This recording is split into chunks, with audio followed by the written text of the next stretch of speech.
Welcome to the PreSnap Podcast presented by LineStar. Alongside Tyler Wiemann, I'm Shannon Sommerville. And today on the PreSnap Podcast, we are breaking down some of our best ball, quote unquote, my guys. The guys we can't get enough of in our best ball drafts. Right now, it is best ball drafting season. 60 days until the start of football season. Our boss just informed me that this morning. And then, it's just crazy. And if you haven't entered into a best ball contest yet, now's your chance to do so. Underdog Fantasy Best Ball Mania is giving away $15 million in total prize money, $1.5 million to the winner. So you got to be in it to win it. And today on the show, we've got some tips and maybe some sleepers to help you out and maybe win that money. Hey, I'd like to win it myself, but if one of our listeners can walk away with some knowledge from today's show and somehow put it towards a winning lineup, that would be prize enough. What about you? Hey, I am all for it. If I'm not winning, I hope you do, or at least somebody that's watching does. And speaking of getting into the mix on Underdog Fantasy, if you don't have Underdog Fantasy yet, download it, use the promo code LineStar, and you can get up to $250 in deposit match money. Plus, you'll also get 1 free month of LineStar Premium, the software that'll help you crush it in daily prop betting. Or if you are a DFS expert like Tyler is, great tools to help you dominate in the daily fantasy game. Football season is rapidly approaching, so we've got a lot of things to consider here over the next couple months. And in best ball, actually, there's a lot of schools of thought on when is the best time to draft. And honestly, this time of year has seen some winning lineups over the last couple of years. So although you want to wait to find out where the depth chart, how things are sorting out in training camp, sometimes that doesn't help anybody. I don't know. What's your thought on that? I agree. And I do like this time to draft. The uncertainty makes it where you can get some real nice value. I would say typically the best time to draft, if you were to pick one, would be in July, August, or right when the contest starts to try and get those ADP values that maybe people haven't seen yet. All right, so today's show is geared towards our my guys, basically guys we cannot get enough of in our best ball drafts. We keep gravitating towards them. So for this show, each of us, Tyler and I, have picked our 4 best that we have been kind of targeting. We're going to try to some early guys, some later guys, just a little value across the board in your draft. So hopefully we can give you guys some information that you can take into your next best ball draft. So Tyler, do you want to start us off? Who's your first guy that you want to talk about for best ball? All right. My first guy, we got Josh Palmer. He's ADP 110.3. He is wide receiver 55 coming off the board. We have no Keenan Allen, no Mike Williams. And in 11 games without them, Palmer is averaging 4.9 receptions, 59.5 yards, and 0.3 touchdowns per game. That would equate to over 1,000 yards, 5 touchdowns, which would put him as a back-end wide receiver 2. So you're talking about a top 24 wide receiver that you're getting as wide receiver 55. I love the spot. He has a very good QB. He's had success with this QB. He's had success himself. And yes, the offense may be a little more run-heavy than it has been prior, but I think the market has just overcorrected for that offensive change. And I think Palmer is a value that we got to be taking. Absolutely right on that. Even though it is run heavy, they're not just going to immediately abandon the throwing arm of Justin Herbert. Plus, they've added to that offensive line. Yeah. I think it'll be a much more efficient offense. So, to your point. It probably will be efficient, yes. The other thing is they're going to go heavy run, but look at who they have to run with. They have Gus Edwards, who is hurt right now, J.K. Dobbins, who hasn't stayed healthy and is on a contract that is pretty much just a tryout. He's only going to make money if he makes the team. Right now, he makes $1,000. That's all or $100,000. That's all he is guaranteed. He's pretty much a practice squad player with some bonuses if he makes the team. And then he has, they have Vidal, who is a late round draft pick. So I think as far as a running back spot, they either have to go and get somebody that, is extra depth on other teams, or, maybe it's Vidal. Who knows? Yeah. Definitely liking some Chargers in this game or in this particular best ball draft. I think just they're going a little bit lower than I expected them to be. I guess it's the uncertainty with the offense and how that's going to look with Justin Herbert and a new offensive coordinator. But to your point, I don't think they're going to just drastically abandon the passing game in this one. And you alluded to Josh Palmer and some of his numbers without Keenan Allen and Mike Williams in the mix. Last week in week 15, he was wide receiver 11. And that actually wasn't even with Justin Herbert. That was with Easton Stick as the backup quarterback in that game. So he's able to put up numbers when he's given the opportunity. And the name of the game in fantasy is opportunity. He'll get plenty of it, I think. I think the reason maybe that you alluded to, the fact that this is going to probably be a more run-heavy approach with Roman at offensive coordinator there. So I think that's maybe why people are a little weary of it. But, hey, I like Joshua Palmer. I think that's a great pick for best ball, so I fully endorse that one.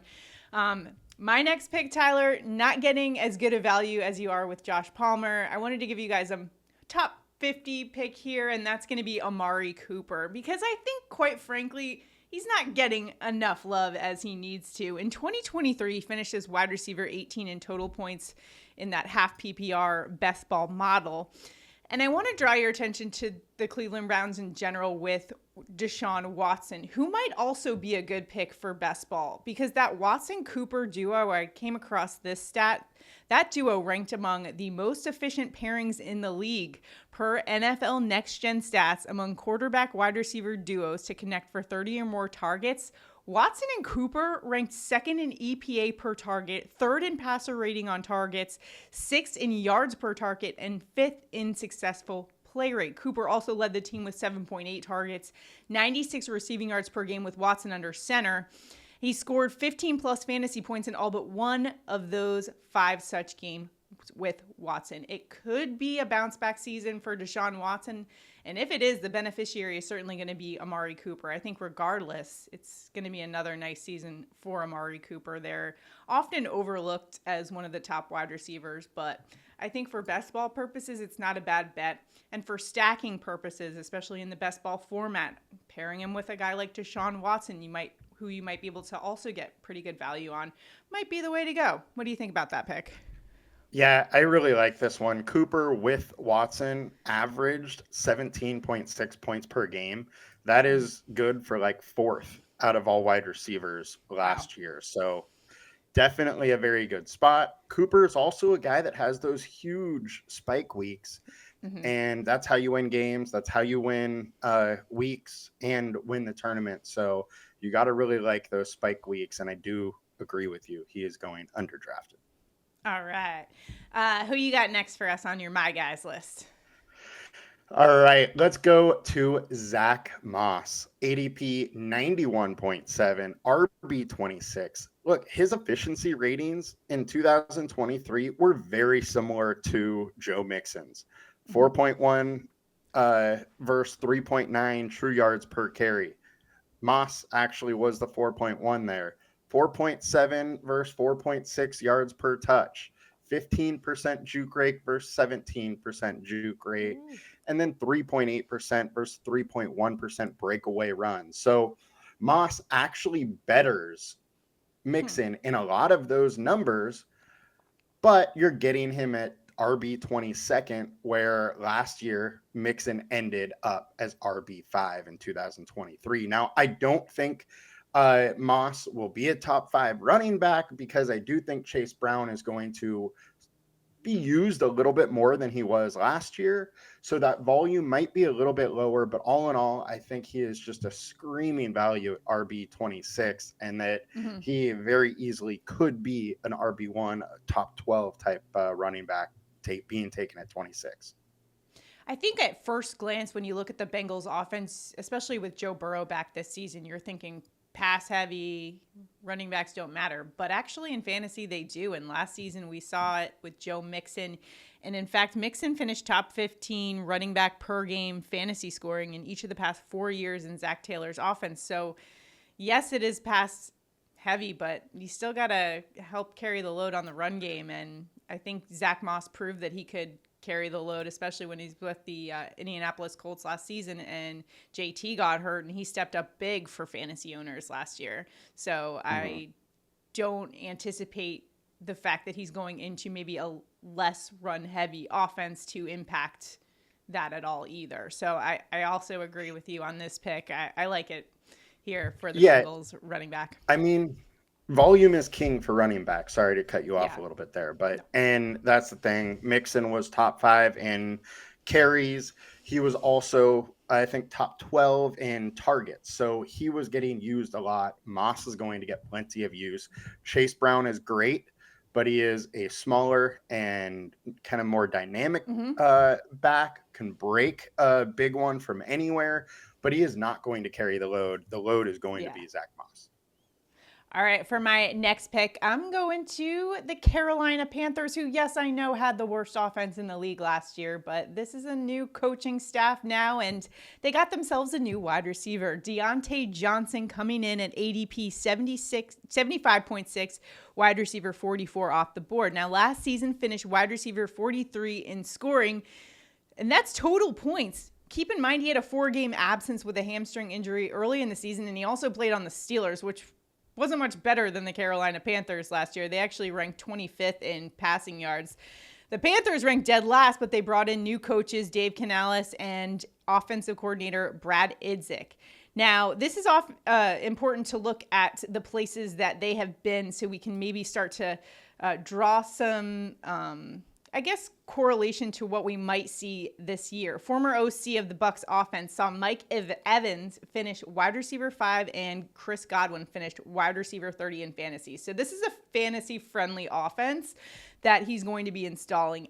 And when you look at Idzik, who's taking over the offense, now it is going to be Canales calling the plays still, but from 2019 to 2022, Idzik's receivers had the second most receiving touchdowns in the league and the third most air yards per target, the 7th highest receiving percentage as well. So I think this is going to be a more fantasy-friendly offense. They're going to get Bryce Young kind of dialed in a bit more, kind of like he did with Mayfield last season in Tampa Bay. He saw a career year for him. Also, Tyler Lockett, remember they also coached in Seattle. Tyler Lockett had over 1,000 receiving yards each year with Idzik.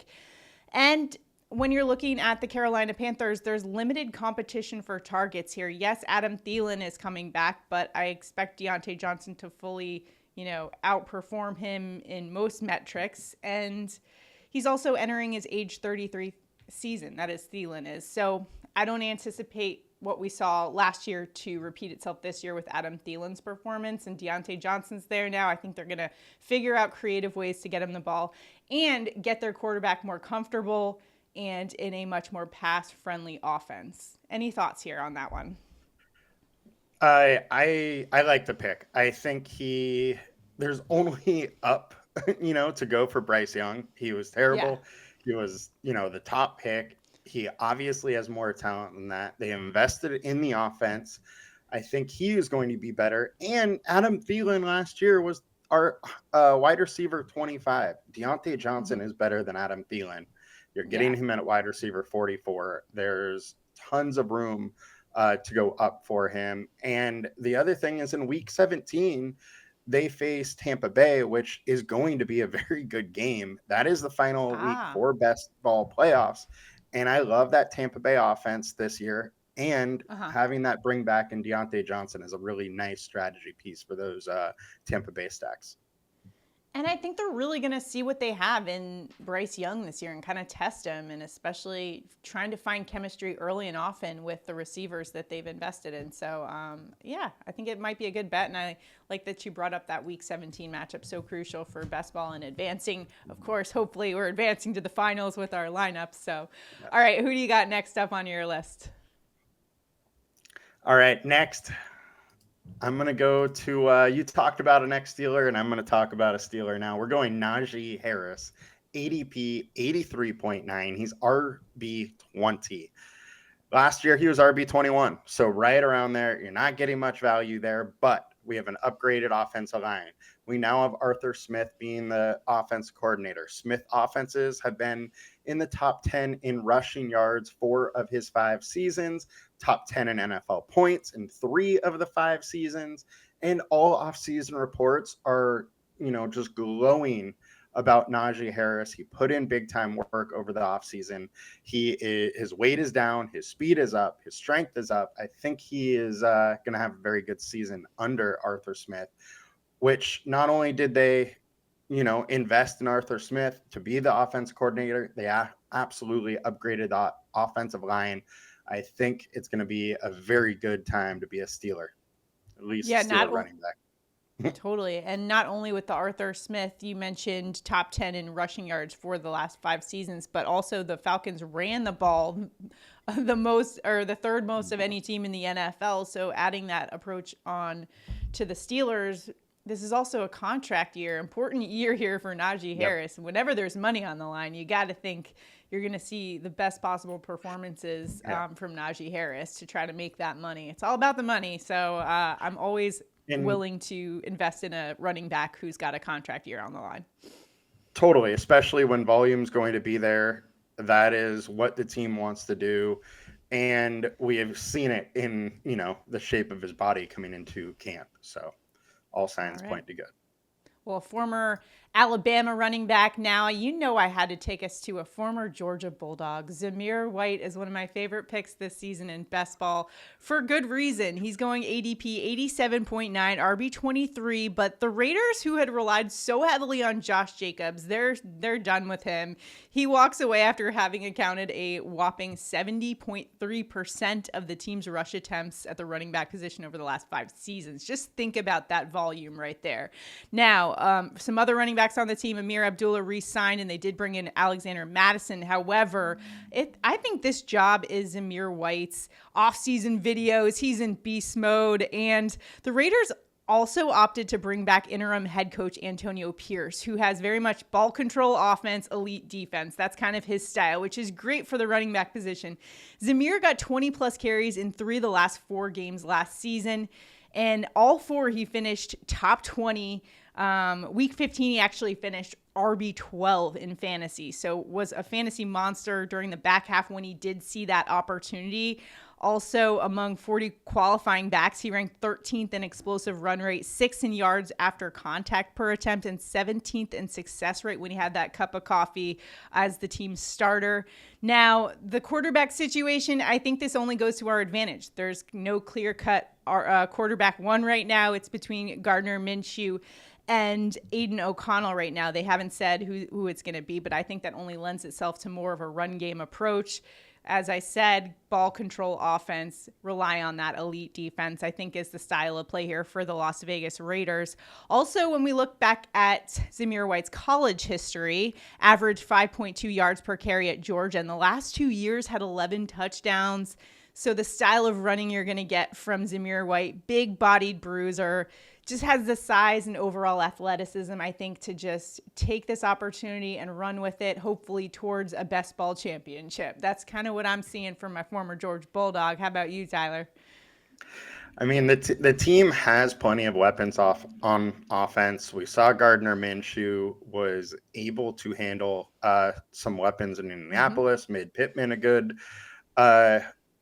good wide receiver. The running backs over there did well. I think Minshew is fine. O'Connell is decent. Whatever one of those guys is going to be good enough to carry this offense a little bit. My one worry is it is still going to be one of the bottom tier offenses. Yep. I don't see this as an offense that could jump into, top 10. Now, I think White, I think you're totally right. He is going to get all the work. I think Alexander Madison is not very good, and while he will be sprinkled in, I think it'll just be sprinkled in. I don't think we're looking at a 50-50 timeshare, so you're getting a guy that should get a majority of the work, at the high 80s for a pick, and I think that's a good value. Yeah, and I like the point that you bring up, which is, listen, this is not a gangbusters offense by any means, but the opportunity is there for him. I think he's motivated in that RB1 role, and will have a good showing this year, as he did when he did get the opportunity last season, which is what we can kind of, I know it's a small sample size, but I think we can learn a lot about, how they're going to handle their business this season heading into it. So that's my pick there. All right, Tyler, who's next up for you? All right, next, I'm going to go to the Jacksonville Jaguars with Brian Thomas Jr., his ADP 72.4, wide receiver 43, and I just think that is way too low. Look, this is a rookie, and his athleticism profile is comparable to Christian Watson. Guy is 6'3", he's 210, he runs a 4.3. There is no more Zay Jones, no more Calvin Ridley. Ridley was 17th in targets to the wide receiver last year in fantasy. Zay Jones got like 8 targets a game. There's a ton of targets up for grabs on this team, and enter Brian Thomas and Gabe Davis. They did acquire Gabe Davis, but Gabe Davis last year with Josh Allen only got 4.7 targets per game. So it's not like he is a guy that is going to take a ton of targets. He doesn't get much separation. I think Brian Thomas is going to be getting those Calvin Ridley targets, and we know those are very, very valuable. He was wide receiver 17 last year. So I think we have our opportunity, and we have a quarterback that could bounce back this year. Last year, Trevor Lawrence lost the most EPA per play due to drops in the NFL. So a couple more drops go his way, and I think this Jacksonville Jaguar offense could be a lot better, and it could be a big thing for Brian Thomas, who's going at wide receiver 43. Yeah, with Calvin Ridley gone, that's a 23% target share up for grabs. And when Trevor Lawrence was asked about Gabe Davis, his immediate response was, he's great. He likes to do the dirty work, which is code for blocking, which for fantasy purposes is blah. Like, we don't want to hear that for fantasy purposes for Gabe Davis. But that actually lends itself to Brian Thomas there as being more of an option and more of a fill-in for that Calvin Ridley role. Yeah, and I think Gabe Davis is a fine value where he's going to, but he's just not going to give you any consistency whatsoever. What he's done the last couple of years is he'll have 2 or 3 giant weeks and then just be non-existent for, the rest of the season. And I think Brian Thomas is going to fill that role week in and week out that Calvin Ridley left off. Yeah, I really like that pick there, especially with Trevor Lawrence, who we know what he's capable of. He can sling it, and he got paid for it accordingly. And that stat that you mentioned about the drop rate, that is wild to me. So that makes me more optimistic about better luck this year for him in terms of those receivers.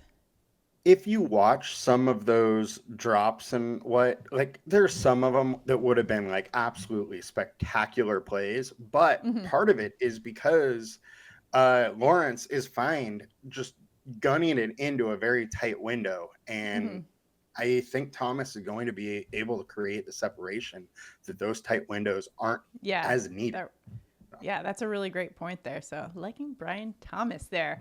All right, for my last pick, Tyler, I'm going back to the Los Angeles Chargers. We kind of alluded to this one earlier, but Kamani Vidal, 161.3 RB 52 off the board. I think there is some upside to this pick. Now, expected to now be a run-first offense, which we talked about when we were talking about Joshua Palmer. And even though, for the wide receivers, it might not be gangbusters, but for the running backs, this is awesome. And when you look at the running back depth on the Chargers, we talked about it. Gus Edwards, 29. That is the running back cliff, that age when performance just starts to completely drop off in running backs. J.K. Dobbins coming off that Achilles injury.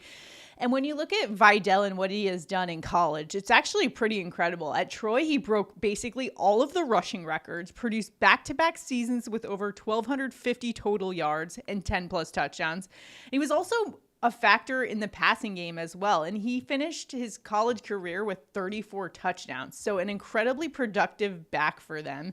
He's 5'8", 213, so not the biggest. But in 2013, consider the fact that he forced 94 missed tackles, which was second most in college football. He also finished third in Pro Football Focus's rushing grade in college. So this is a guy with a lot of skills at his disposal and a much clearer path to some of the RB1 role than you would maybe think. I know I've heard some rumblings in the Chargers, I guess, reporting group that he might rise pretty quickly up the depth chart, especially as we head into training camp. I wouldn't be too surprised to see more chatter unfold as we get into training camp with him. What are your thoughts on the rookie here?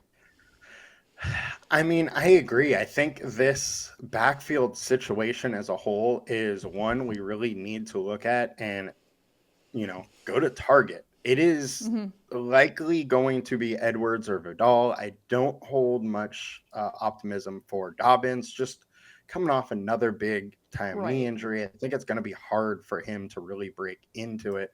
And even if he does break into it, they're not going to give him much volume with his injury history.